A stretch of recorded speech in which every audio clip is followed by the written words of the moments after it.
opportunity to talk about the work that we're doing here at Flikshop, and even more than that, highlighting our amazing community that wants to see incredible change. And I'm always excited to talk about that. I grew up right here in the Washington metropolitan area. I was born right outside of DC, and then grew up in DC. And then I moved out into Prince George's County right before my horrible decision making landed me in front of a courtroom as a result of me carjacking a man in a shopping mall parking lot. It was one of the worst decisions I've ever made with my best friend as a sophomore when I was in high school. I had just turned 15 years old, and we stole a man's car.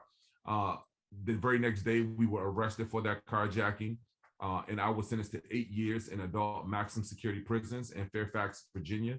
So I grew up in prison. All of my those teenage years, those early 20s, we were known as super predators in the media at the time. There was strings of carjackings that were happening around the country, and the judge wanted to be able to make an example of me and my best friend, and so they wanted to send out a message and say, "Hey, we're going to sentence you guys to the maximum amount of time that we can." And while I was facing life, my judge said that he was doing me a favor by not giving me a life sentence and making me serve all 8 of my years in adult maximum security prisons. Here, talk a little bit about like the transition from, you said you got out when you were, I believe, 23. Talk about that transition, how it was from getting released from prison, becoming an adult while in prison, and then that release into, or that transition into maybe like the working adult world. Like, what was that process like? It was, I can only look at that in hindsight now, right? When I was going through it, I didn't realize you don't know what you don't know. And when I came home from prison at 23, right, I didn't realize that I had never had adult interactions. Right. I never realized I had never filled out a job application, or that I hadn't had the opportunity to be able to go on a real actual job interview. And while I probably told myself I was going to prepare for that while I was inside, it's a different thing when you come home. And the reality of it is that there's so many people who not only are in that position, but some folks find themselves in a position that I was in, where I went into prison before the internet.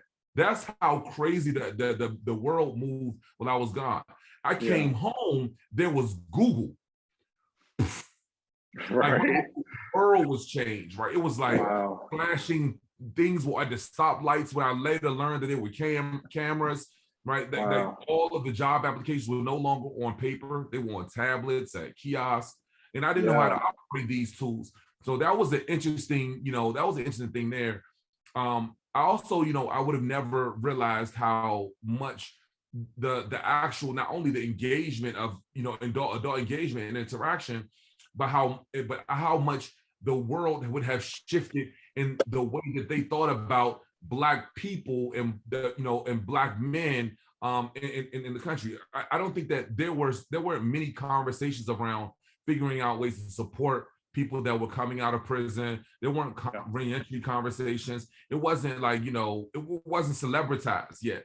And so that was a shift for me, right? It was like, oh man, like, how do I navigate this place, this new place that didn't have any support mechanisms for me to come home and find an employment, to be able to find a way to get to a checking account when I never had a social register anywhere before. Right. Like, all of these things were just interesting, that, you just don't know the plan for when you're coming home from prison. Yeah. I wanted to, you mentioned it briefly about your mother writing you letters while in prison.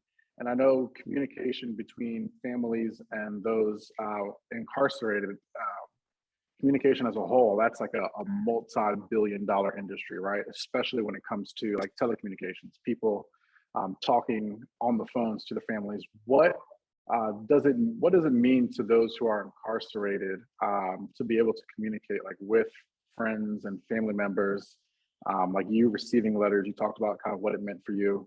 Can you maybe talk about a little bit just overall what you noticed, like maybe with other inmates, like what it does for inmates when they receive like the outside communication?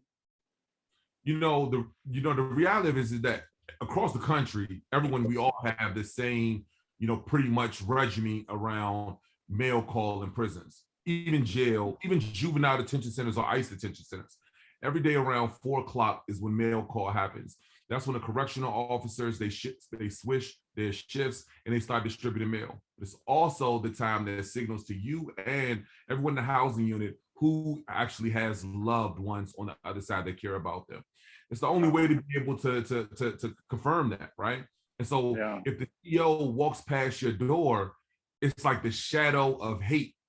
Yeah. Instead of them stopping at your door and calling your name for a moment of sharing love. And so when the CEO stops at your door and they slide the envelope or that postcard underneath your door, and they call your name, everyone in the pod is listening. They're like, Dad, Dad, Yeah. Dad, right? That's instant dopamine that ends up happening. It's like 10xing a double tap on your Instagram, right? And Right. the reality is that there is no social. There's no Facebook or Instagram, text messaging, or easy emailing in prison. And so the millions of people that are sitting there in those cells are torn away from their families months, years, sometimes even decades at a time, and they don't have any connection. We wanted to Okay. figure out a way to get those families connected back to their loved ones to help prepare them for reentry Yeah. home. Maybe talk briefly about kind of like how I guess we can kind of see how the idea of Flikshop came to be. Maybe talk about what was it like starting Flikshop, and maybe just that process once you got out. So starting Flikshop, I wish I could tell you that we set out to start this, really impactful mobile app to help reduce recidivism. Nah, that came and grew once we realized we wanted something. To be honest, I really just wanted to be able to send pictures back to my friends. Yeah. There was no easy way for me to be able to send pictures back to my friends. And while I would tell them all the time, like, yo, bro, if you were on Instagram or Facebook, you would see my whole life. But they couldn't. And so while there were apps out there to help me get my coffee quicker, there were no apps to be able to help me easily connect with my loved ones inside of a prison cell. And that was tough for me to be able to witness. And so while I was working other jobs at a paint store that ended up growing into a construction business, I was hustling through this painting business I was starting. I took a bunch of cash out of that company and I started Googling how to build a mobile app. I began to put together a small team of folks who knew a lot better than me how to build this new tech, and it eventually became what we now know as Flikshop. I know there's a specific program that you have with Flikshop. It's called Flikshop Angels. This is the chance to plug that, maybe give people an idea of how they can help or how they can support, because again, the whole idea of Flikshop is amazing. And I know once people hear your story and hear the story of how it began, the more people that hear it, I'm sure the more people that will want to help. So talk a little bit about Flikshop Angels and what that is. Yeah, we wanted to be able to build a tool that the community can participate in, that allow for them to be able to help support the children of incarcerated parents. The children of incarcerated parents are the invisible victims of this mass incarceration system that locks millions of people away in the United States, and over almost 10 million more globally. While we wanted to try to figure out how to connect those two, the community of people who wanted to believe that recidivism prevention was going to be a key of making safer and stronger communities, and those children, those invisible victims. Our Flikshop Angels can purchase Flikshop credits that we give to those children with incarcerated parents, allowing them to send their incarcerated moms and dad as many funny face selfies as they want to, completely for free, so that they can stay in contact with their mom and dad, almost guaranteeing them that when they come home, that they'll be in their lives for the rest of their lives.